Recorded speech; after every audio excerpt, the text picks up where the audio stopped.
La question que tout le monde se pose, est-ce que je vais rester Natty encore? What's up YouTube, welcome back pour une nouvelle vidéo cette semaine. Puis là je me suis dit, quelle meilleure façon de conclure cette mini-série qui était The Road to Stage, donc les vidéos qui leadaient up à ma compétition, que de faire un Q&A, de répondre à vos questions parce que j'ai ça pour mourir les Q&A Instagram. Ça coupe à chaque 15 secondes, tu perds l'intérêt de la question. Fait que là, je me suis dit, je vais prendre vos questions. Vous m'avez envoyé des questions de plein de plateformes, donc je les ai rassemblées dans une seule et même application, qui est l'application Notes sur mon iPhone. Fait que sans plus tarder, on passe aux questions. Let's go! Donc, première question, la personne me demande c'est quoi la partie favorite de mon corps. Par ça, j'imagine qu'elle veut dire c'est quoi ma force au niveau bodybuilding. Définitivement mon chest. Depuis que j'ai commencé à m'entraîner, j'ai rapidement réalisé que c'était l'affaire que j'avais plus de facilité à développer. Prochaine question. Combien de poids j'ai repris depuis la compétition? Donc là, présentement, on est samedi. La compétition, c'était dimanche dernier. Fait que ça fait 6 jours que la compétition est passée. J'ai stagé à 156 livres. Puis je pense que ce matin, je me suis réveillé à 156 livres. Fait que j'ai pris entre 0 et 1 livre. Tout simplement parce que j'ai suivi le reverse diet à la perfection. Mis à part mon cheat de lundi. Mais j'ai la chance d'avoir un métabolisme très rapide, donc ouais, j'ai pas pris vraiment de poids depuis la compétition. Cheat meal favori? Ah, ça c'est une bonne question. Comme j'ai dit, j'ai cheaté lundi, puis j'ai réalisé qu'au final, y a rien qui était à la hauteur de mes attentes, dans le sens que j'ai mangé un Big Mac avec des frites, j'ai mangé des beignes, puis tout qu'est-ce que j'ai mangé, dans mes souvenirs, ça goûtait meilleur. Fait que je te dirais, cheat meal, très simple, burger frites, grand fan de sandwich Subway, fait que Subway biscuit. Quelque chose comme ça, je pense que ça serait ça pas mal. Tu mesures combien et c'est quoi ton body fat? Donc pour la question de ma grandeur, je mesure 5 pieds 10. J'estimerais que au pic de ma condition, le jour de ma compétition, je devais être à 6,5-7% de gras. Ce qui est quand même très bon naturellement. Quelle sera ma prochaine compétition? C'est une très bonne question. Là, faut savoir que j'ai fait ma première compétition dimanche dernier. Puis la condition était vraiment on point. Mais qu'est-ce qui manquait puis qu'est-ce que les juges m'ont mentionné? Qu'est-ce que mon coach, tous les gens qui ont vu ma shape m'ont mentionné, c'est que définitivement il manquait de masse. Je compétitionnais contre des gars qui avaient entre 21 et 29 ans. Donc le gars le plus proche de moi dans ma catégorie avait 21 ans. Puis à notre âge, de 18 à 21, la maturité musculaire, 3 ans d'entraînement, ça fait une énorme différence. Si tout le monde commence à s'entraîner à 15 ans, mais la personne de 21 ans a 6 ans d'expérience en entraînement versus moi que 3. Donc dans ces 3 années-là, il y a des gains très importants qui peuvent se faire. Puis c'est ça que je veux faire là. Donc en ce moment, tout le mois d'août, je suis en processus de reverse diet. Fait que pour remonter les calories, pour commencer la prise de masse le plus lean possible. Par la suite, au mois de septembre, je vais commencer ma prise de masse. Je voulais avoir un bon 18 mois off-season pour vraiment ajouter de la solide masse. Puis ceux qui savent, c'est un long processus, ça prend du temps. Déjà que j'en ai déjà ajouté quand même pas mal. Mais je pense que je peux encore en ajouter pas mal vu le fait que je suis très jeune. Je suis au pic de mes hormones naturelles. Donc ouais. Fait que 18 mois off-season. Un mois de reverse diet, ça fait déjà 19 mois, puis on calcule un 4 à 5 mois de prep. Fait qu'on arrive, si on arrondit plus ou moins à 2 ans. Donc ma prochaine compétition serait à l'été 2024, ce qui me donnerait 20 ans, ce qui serait encore très jeune. Donc ouais, pour répondre à la question, je planifie faire ma prochaine compétition si tout se passe bien, parce qu'il peut se passer beaucoup de choses en 2 ans, mais à l'été 2024. Mon objectif durant la off-season, j'en ai mentionné un peu dans la dernière question, mais c'est vraiment d'atteindre un 190 livres off-season. Voire 200. Encore une fois, on veut pas trop focuser sur le poids parce que sinon tu peux devenir trop fat, parce qu'il y a une limite de muscle naturellement que tu peux prendre par semaine. Donc si tu essaies trop de viser, mettons, si j'essaierais trop de viser le 200 livres puis je me mettrais à manger dégueulasse puis faire un dirty bulk, ben oui, je l'atteindrais peut-être le 200 livres, mais je serais vraiment pas en condition. C'est pas ça le but, c'est de prendre le plus de masse musculaire possible tout en essayant de prendre le moins de graisse possible. Bien évidemment, quand tu prends de la masse, il faut aussi prendre du gras avec que tu vas reperdre par la suite. Fait que ouais, bref, mon objectif c'est 190 livres. Présentement je suis 155 livres, mais je suis très cut, je viens de sortir ma compétition. Puis le plus lourd que j'ai été dans mon dernier off-season c'était 178 livres. Donc on parlerait mettons un 15 livres à prendre sur mon vrai poids en tant que tel. En 18 mois, ce qui donnerait moins d'une livre par mois, ce qui est très réalisable. Fait que ouais, mon objectif c'est d'atteindre 190 livres en off-season. Quelle discipline que la prep m'a apporté? C'est une très belle question. Si je peux le résumer simplement, c'est par exemple à la fin je devais faire 45 minutes de cardio, 1 heure de training. Fait que on parle de plus ou moins 2 heures de training par jour x 5 jours. Ça fait 10 heures de training par semaine avec genre 1800 calories. La fatigue, le travail, toutes ces affaires là. C'est vraiment que si j'étais capable de faire toutes ces affaires là, puis de push, de deep down, continuer de grind tous les jours avec ce nombre de calories-là, avec cette énergie-là, ben maintenant où est-ce que mes calories remontent, ben dans la vie de tous les jours, oh my god, que je suis capable de faire plus. Fait que je pense que c'est vraiment ça que la prep m'a appris niveau discipline. Ce que je dois améliorer pour la prochaine compétition, c'est une très très bonne question. Comme j'ai dit, c'est de la masse en général sur tout le corps, mais sinon, si je pourrais viser des pinpoints, ça serait vraiment les épaules et les lats qui seraient à travailler. Nouvel exercice favori découvert durant la prep. J'aime ça, vous avez des bonnes questions. Je dirais des cable crunch. Fait que l'exercice où est-ce qu'on a des câbles là, puis on fait comme ça pour les abdos. J'en faisais beaucoup en fin de prep pour justement développer mes abdominaux. Puis je pense vraiment que c'est l'exercice que j'ai découvert en tant que tel que j'ai le plus aimé. C'est quoi mon split d'entraînement? Combien de fois par semaine je m'entraîne? T'es parti, ton cardio, nanana. Ok, ouais. Fait que comme j'ai mentionné, à la fin de ma prep, je faisais 45 minutes de cardio 5 fois semaine. Présentement, je fais pas de cardio parce que justement, j'ai un métabolisme très très rapide, donc on n'a pas vu l'utilité de le garder. Mais j'essaie de faire au minimum 10 000 pas par jour, donc de rester le plus actif possible. J'ai fait aussi pas mal de piscine cette semaine, plus mes trainings. Sinon, je me suis toujours entraîné 5 fois semaine, puis ça n'a pas changé. Je fais 5 exercices par training, 4 fois 10, fait 4 sets de 10 répétitions. Puis j'y vais à 50% de mon intensité, fait en termes de charge. Donc, c'est pas des gros trainings, ça me prend peut-être 30 minutes, mais c'est vraiment la clé live pour réhabituer le corps à s'entraîner comme ça, justement. Mon supplement stack. Oh, ça, c'est une question qui revient vraiment souvent parce que je suis quand même assez en shape. Les gens sont hey, ce gars-là doit prendre plein de suppléments. Eh bien, la réponse, c'est non. Les seuls suppléments que je prends, c'est 2 capsules d'oméga 3 le matin, une capsule de ZMA qui est un complexe de Believe, magnésium, zinc, vitamine B6. Sinon, je prends de la créatine, protéines en poudre. Puis ça s'arrête pas mal à ça. Des fois des carbs en poudre en off-season. Mais sinon, je suis pas un grand fervent de suppléments. Je pense que le plus important, puis ce que les gens oublient vraiment, c'est de maîtriser la base, le 95%, qui est une bonne nutrition, une bonne récupération, un bon sommeil, un bon entraînement. Tout ça, c'est beaucoup plus important que de mettre 400$ par mois dans des suppléments. Le highlight de la compétition. Je dirais quand j'ai embarqué sur le stage.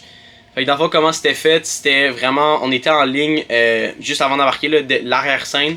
Puis là, on voyait, mais comment ça se passait, c'est que quand t'arrives sur scène, il appelle ton numéro. Moi, j'étais numéro 129 par exemple. C'est en ordre de 127, 128, 129. Fait que là, quand il disait 129, là, j'arrive sur le stage, j'arrive pour faire ma routine. Plein de flash, tu vois absolument rien. Puis là, un moment, tes yeux s'habituent, puis là, tu vois toutes les gens.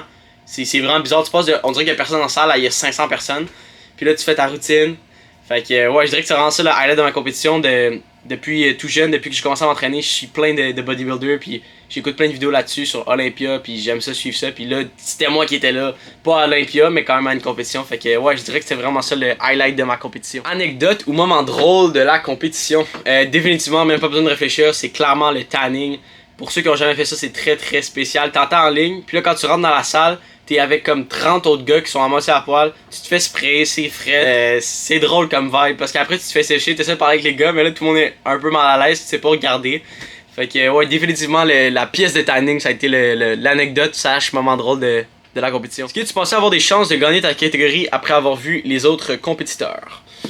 Ben il faut savoir que comment ça fonctionne quand on arrive, on est backstage, donc en bas de la salle de spectacle, dans le sous-sol. Puis là on se prépare là, puis tout ça. Puis moi je suis men's physique, donc tu peux reconnaître les men's physiques avec la longueur des shorts. Donc oui, je voyais c'était qui les men's physiques, mais encore là il y a plusieurs catégories men's physique. Il y a novice, que ce soit ceux qui font leur première compétition. T'as open, que c'est tout le monde. T'as master, c'est les 45 ans et plus. Fait que t'as beaucoup de catégories à l'intérieur de men's physique. Fait que je voyais c'était qui les men's physiques, mais je savais pas exactement lesquels compétitions contre moi. Une fois qu'on est arrivé dans le line-up, qu'on arrivait pour embarquer sur le stage, là j'ai vu les gens. Puis pour être 100% honnête, non, je pensais pas que j'avais des chances de gagner. Simplement le fait qu'il me manquait vraiment de masse musculaire. Tout le monde avait sensiblement une condition pareille, tout le monde était très sec, mais moi il me manquait de masse versus les autres. Il n'y avait pas de limite de poids pour men's physique. J'ai stagé à 156 livres, je sais pas les autres ont stagé à combien, mais je pense qu'il y en a un qui a stagé à genre 190 livres. Fait que tu sais, rendu là, avoir un 35 livres de masse maigre sur le stage, ça fait une différence de malade mental. Fait que non, je pensais pas que j'avais des chances de gagner la compétition. Mais peu importe, je suis rentré là puis je me suis dit, peu importe le placing, peu importe le résultat, je suis le plus jeune là-bas, j'ai rien à perdre, c'est juste de l'expérience, je vis cette expérience-là, je veux vraiment avoir du fun. Puis peu importe mon placing, je suis content parce que je sais qu'à la fin de la journée, j'ai donné mon 100% durant toute la prep, j'ai skippé aucun workout, aucun cardio, j'ai toujours suivi mon plan alimentaire à la lettre. Donc je pouvais pas faire mieux que qu'est-ce que j'ai amené là. Fait que rendu là, si les gars sont pour me battre, props à eux, c'est vraiment qu'ils ont fait une belle job. But futur avec le fitness / veux-tu en faire une carrière niveau bodybuilding? C'est une très bonne question. je te dirais que la prep m'a vraiment beaucoup appris, surtout à la fin où est-ce que t'as tellement de baisse des émotions qui changent. Un matin tu te réveilles, t'es on top of the wall, le lendemain tu te sens comme de la merde. Tu sais, la dernière semaine où je devais vraiment, les 2 dernières semaines je devais deep down push, comme juste push puis arrêter de, j'avais pas d'énergie, je mangeais 1800 calories, 45 minutes de cardio, je m'endurais pas moi-même, tous les gens qui me parlaient ça me faisait chier. Fait qu'à ce moment-là t'es comme vraiment amorphe puis tu sais pas comment, genre tu vois ça, t'es comme, c'est la dernière fois de ma vie je fais ça. Puis là quand t'embarques sur le stage, que tu t'es avec tes autres compétiteurs, que t'as du fun, là tu réalises, hey, ce feeling là c'est juste on top of the world, mais c'est un sport fucké quand tu y penses pareil parce que c'est 4 à 5 mois de préparation pour 15 minutes de stage. C'est fou là, ça passe tellement vite le stage. C'est 15 minutes, mais ces 15 minutes là ils passent comme 2 minutes. Fait que, est-ce que je vais en faire une carrière? Je sais pas. Est-ce que je vais en faire une compétition? Définitivement. Puis est-ce que pour les 2 prochaines années je vais vraiment deep down juste mettre tout le focus que je peux puis prendre la masse puis vraiment en season être sa coche? C'est sûr à 100%. Fait que, est-ce que je vais en faire une carrière? Je sais pas. Mais est-ce que ça va pour autant impacter comment je vais mettre des efforts dans le gym puis avec ma bouffe? Définitivement pas, je vais donner mon 100%. Qu'est-ce que tu changerais dans ta prep si c'était à recommencer? C'est une très bonne question. Je dirais avoir le sentiment d'urgence plus vite. Fait que tu sais, ma prep va durer 16 semaines. Puis, parce que au début, oui, je faisais tout ce qu'il fallait, mais pas plus qu'il faut, genre.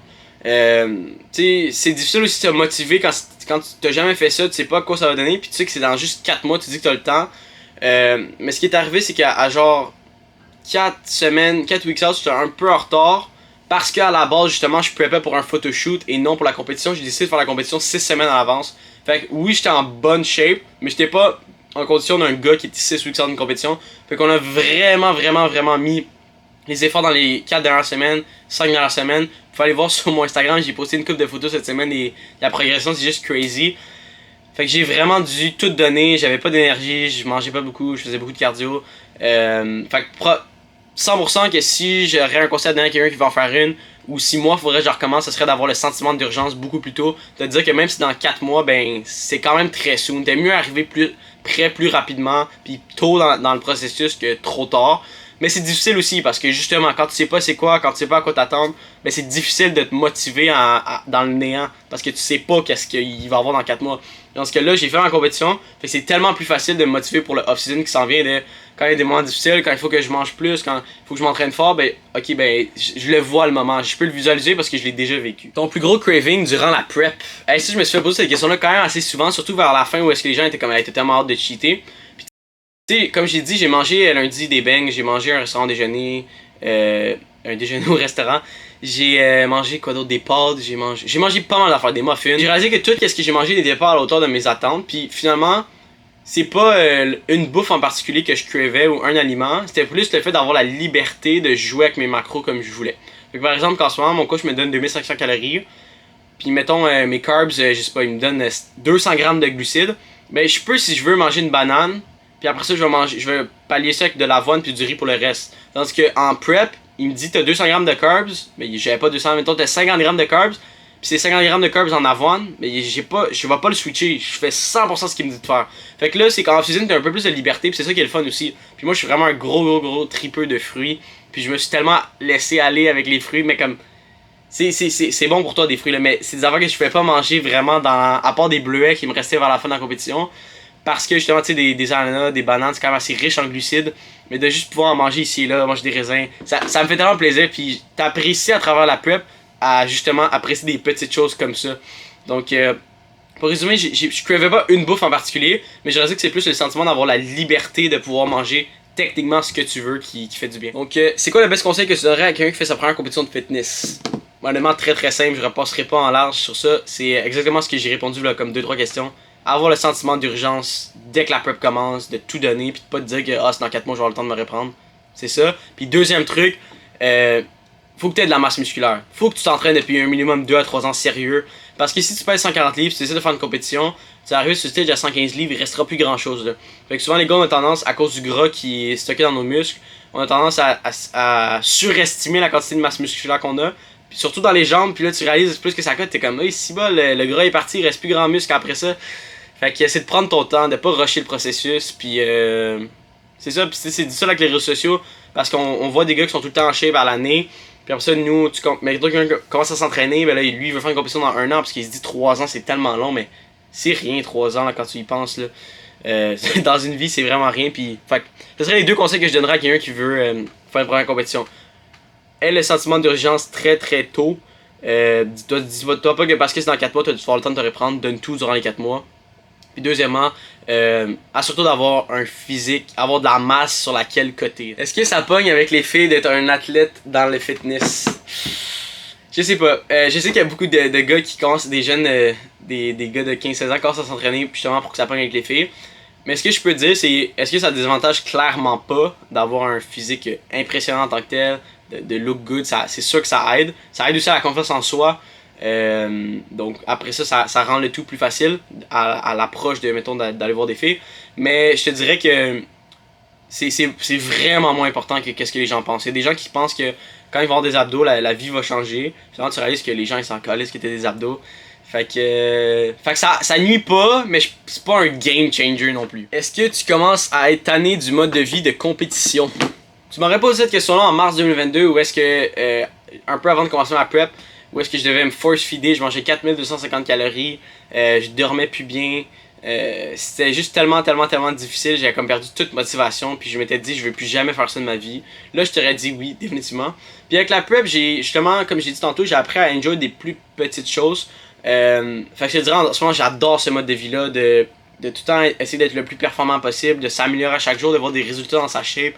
Il y en a qui voient ça comme c'est douchebag, mais au final on s'en fout un peu de la shape, c'est de voir l'amélioration. C'est comme un statut de succès dans un certain domaine qui est là, le fitness et l'entraînement, de voir ta shape s'améliorer, parce que tu peux pas acheter une shape, c'est des efforts qui t'amènent à là.